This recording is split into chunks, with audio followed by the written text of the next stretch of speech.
जीवन में धैर्य का महत्व। जीवन में धैर्य का क्या महत्व है, इस बारे में भी भगवान राम का चरित्र एक श्रेष्ठ उदाहरण है। लक्ष्य को प्राप्त करने में नीति और अनुशासन का पालन किस तरह से किया जाना चाहिए, इस बारे में भी बाता है। इसलिए राम श्रेष्ठ और मर्यादा पुरुषोत्तम है। भगवान राम ने साधारण जीवन को अपनाया और सभी को संदेश दिया कि सादगी में ही जीवन का आनंद है। लोभ और दिखावा न करें। लोगों को अपना बनाना है तो झूठा दिखावा, लोभ और अहंकार से दूर रहें। प्रेम और करुणा ही जीवन का सार है। जिसके पास प्रेम, दया और करुणा नहीं है, उसके पास सब कुछ होते हुए भी कुछ नहीं है।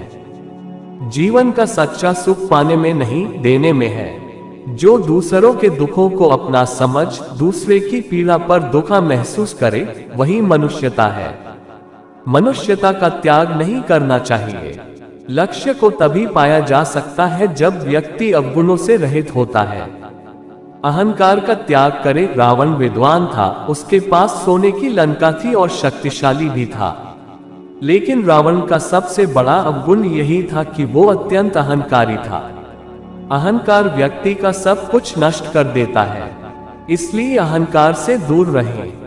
जीवन एक ऐसा सफर है जहां इंसान को हर तरह का अच्छा बुरा तजुर्बा मिलता है।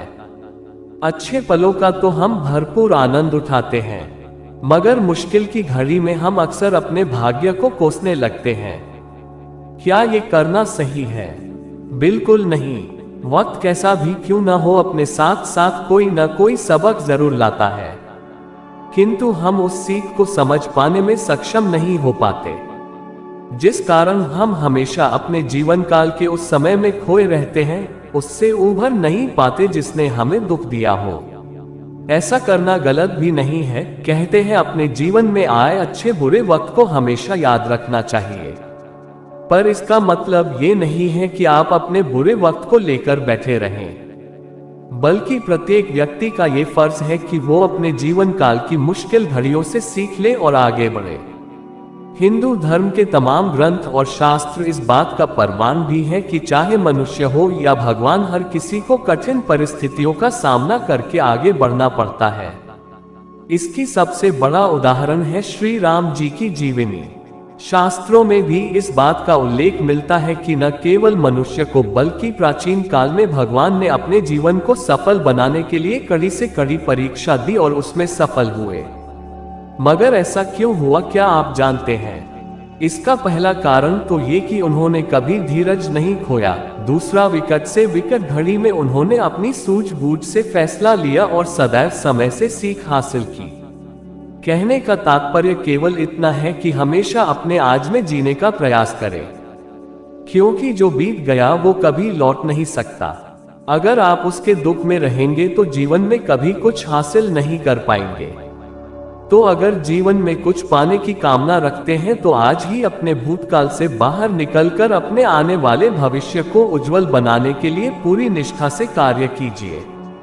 1965 के छोटे गांव से निकलकर आर्थिक कठिनाइयों के बावजूद एक युवा नामक राजकुमार ने अपने सपनों की पथिक्रमा को शुरू किया। उसका सपना था कि वह गांव के बच्चों को शिक्षा और साक्षरता का अधिकार दिलाए। राजकुमार ने बचपन से ही अपने पढ़ाई के प्रति श्रद्धापूर्वक ध्यान दिया था। अपनी अध्ययन की प्रेरणा मिलती रही, लेकिन उसके परिवार के आर्थिक संघर्षों के कारण उसने कभी हार नहीं मानी। उसने अपने माता पिता के साथ मिलकर अपनी शिक्षा का संचार किया और अधिक से अधिक जानकारी प्राप्त करने का प्रयास किया। एक दिन उसने गांव के सभी बच्चों को एक स्कूल में एकत्रित करने का निर्णय लिया। उसने अपने सपने को साकार करने के लिए लोगों से सहायता मांगी और एक स्कूल बनाने का काम शुरू किया। राजकुमार ने उस स्कूल को एक अद्वितीय जगह बना दिया, जहां गांव के बच्चे शिक्षा को स्वीकार कर सकते थे। उसकी मेहनत और समर्पण ने गांव को सिख, ज्ञान और समृद्धि की दिशा में बदल दिया। राजकुमार की इस कड़ी मेहनत और संघर्ष ने गांव के लोगों को नई ऊंचाइयों तक पहुंचाया और उन्हें साक्षरता और शिक्षा का सच्चा मूल्य समझाया। राजकुमार की इस कहानी से हमें ये सीखने को मिलता है कि संघर्षों के बावजूद सही दिशा में मेहनत करने वाला कभी हार नहीं मानता और अपने सपनों को पूरा कर सकता है।